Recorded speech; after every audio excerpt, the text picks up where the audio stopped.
So I've been talking about the mind-body connection because we can have physical ailments, but I believe that they are all things that manifest in the body are often a manifestation of thoughts or emotions going on in our head or in our heart, or even a disconnection with our spiritual self. And the way that our heart and soul, that we sometimes tend to ignore, the way that they can get our attention or the universe can get your attention is through the physical body. You cannot ignore these things. Because if you hear little whispers like, maybe you're not walking the right path, this job isn't right for you. And those were the whispers I heard I stuck it out for over a decade. And if I include going to university, taking the wrong,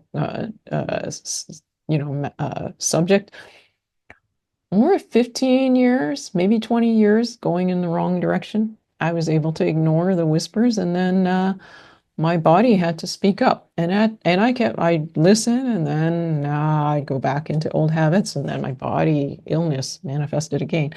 So now, whenever anything is going on in my body, my first thought is, what is going on in my head? What is going on in my heart? What's going on with my soul? Because until we can certainly heal the body, but with everything being interconnected, the mind, the body, the heart, the soul, why not bring those other elements into balance too? Look at what needs to be healed there too. So then we are taking this holistic, synergistic approach, and the healing is more profound. The healing happens quicker. We get back into balance faster. So this student was asking about an ankle injury, and it sounds like they injured both ankles. So let's take a look at what it means from a mind-body connection perspective for ankle injury. And first, I'm going to consult my trusty favorite book, which is Messages from the Body by Dr. Michael J. Lincoln. I think his name's up at the top here. This is like a giant, you know, encyclopedia of physical conditions, and Dr. Lincoln has identified, based on his many years working as he was a psychiatrist working in psychology, uh, and noticing these commonalities with his patients, so that they had certain mental, emotional issues, and they also had similar, physical issues. So he's compiled this giant encyclopedia, and it's very much a practitioner's book. So there's no, not like Louise Hay, You Can Heal Your Life, where she starts talking about affirmations, and it's very, end user friendly, good bedside manner. This has none of that. But it does list mind, body, emotional roots behind a lot of different health conditions. So I find it very useful. And after this, I'm going to tune into the universe, connect with dragon spirit. So, again, not a spirit or entity outside of yourself. It's that connection. Your dragon spirit is what I was told to call that connection I have with the universe. And so I'll tune in and see if anything also comes up to share with the student. But let's first look up ankle. Oh, look at this. Ankle problems.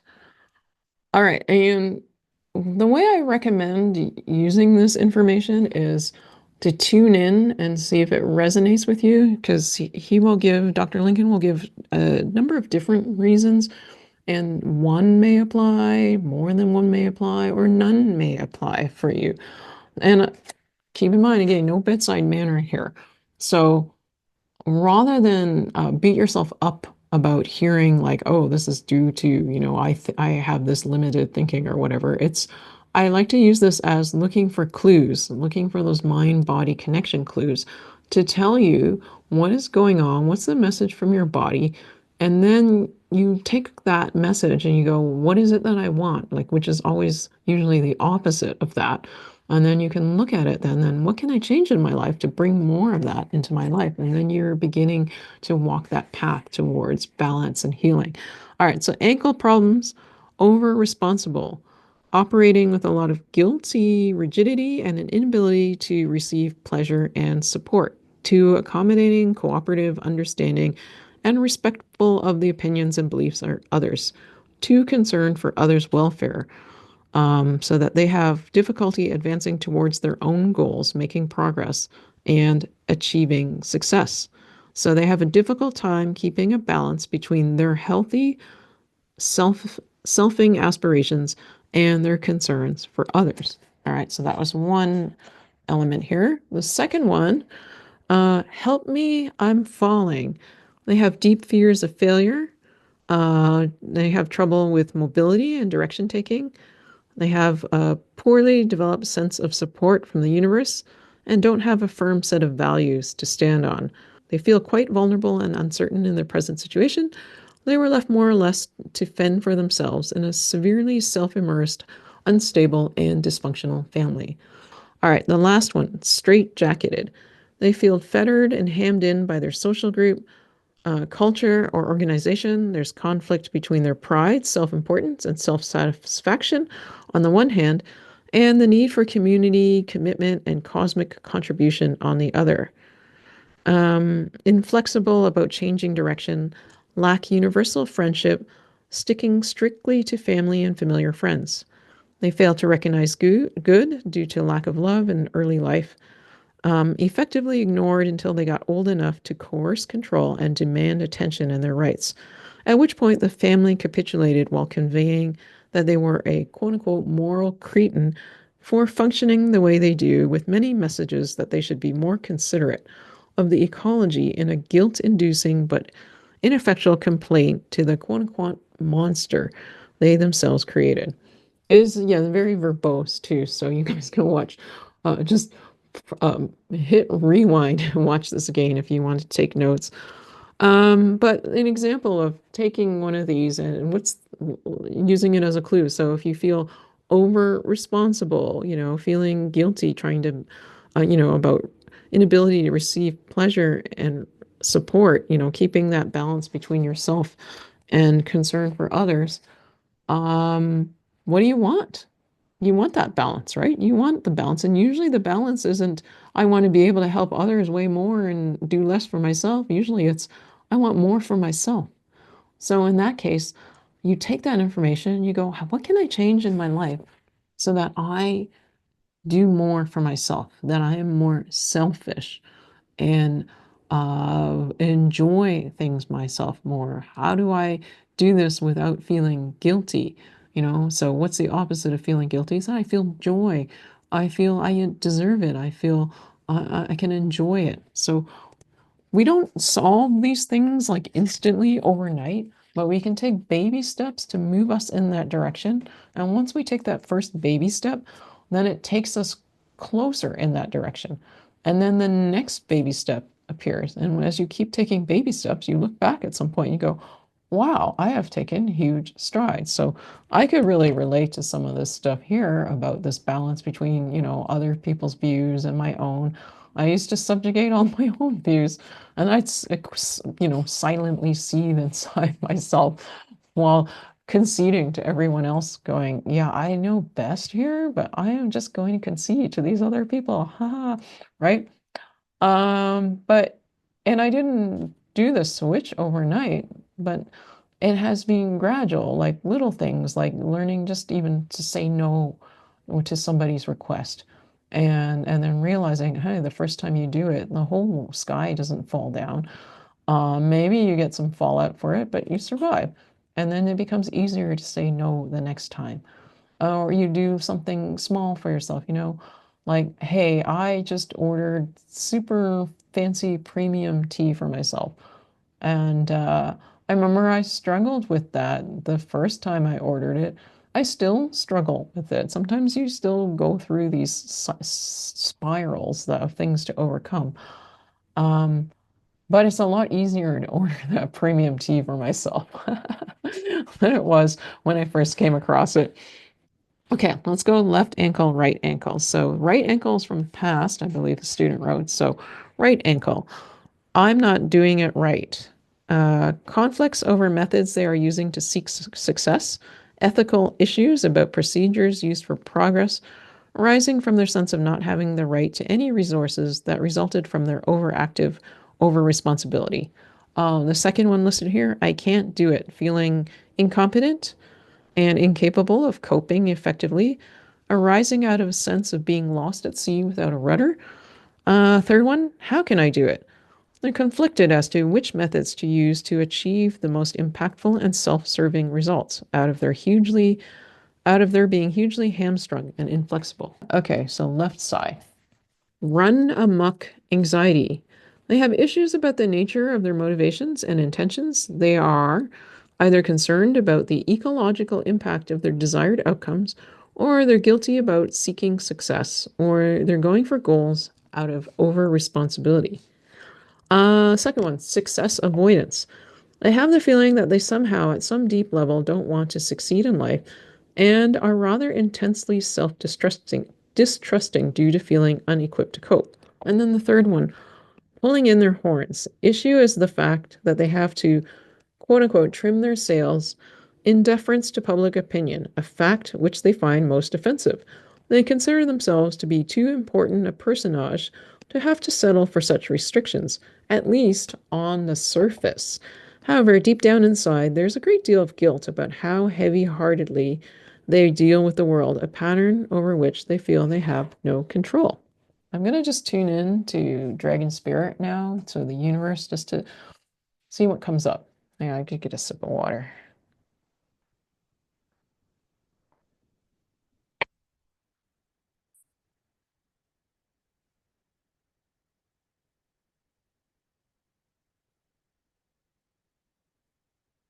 Okay, so what I'm getting, and again, this may or may not resonate with you, just take what does, and you can leave the rest, is that the student has recently branched out in new direction or has shifted their way of of doing things. And as a result, actually, I have to go back to the ankle, the left ankle. Let me see if I can find it. The success avoidance, feeling that they somehow, at some deep level, don't want to succeed in life. Do feeling unequipped to cope. So the feeling I got while I was reading that was that the student has achieved a recent success. So something maybe in the past could be like even up to 2 or 3 months ago, a big shift, a big success. And the ankle injury is like a fear reaction to that. It would be that success avoidance. Um, Almost like taking 2 steps forward, 1 step back, like literally with the feet, with the ankles, you need those to step. So there is almost like, when a crab, they say like crabs, if they're being boiled in water and one of them starts climbing out, the other crabs will pull it back in. There's a sense of that the success like got you peering up over uh to new vistas to see like, wow, this is what life can be. And then there's an old part of you almost like pulling you back into the pot. Um, I'm just tuning in. Why is that? Now there is fear, but it's unfounded fear. There is a sense that you have everything you need, that you don't need to be afraid, that don't need to go back into the pot, and that if you were to go in there, you would find that the pot has been taken off the stove, the water has been dumped out or drained out, and everything is good. But it is just a mental construct that you can let go of. So there are things that you, you know, think, that you feel, that have come from the past, uh, but you don't need to be bound by the past. It may be partly habit to, rebound to that after success, like boing, boing, boing kind of. But you could just boing, boing right out of the pot. You don't even need to be there, so that you would be in a completely different space. And then that clawback would have less of a hold on you. So we're getting the sense that if you were to make a it's like a clearing of space, almost like in the physical space, then it would help you with the clearing of the mental, emotional space. So, just getting a sense that, yeah, if you were to, do like a room makeover, or let's see, what else? Uh, yeah, something of physical change, even like how people sometimes will get their hair cut for a new beginning.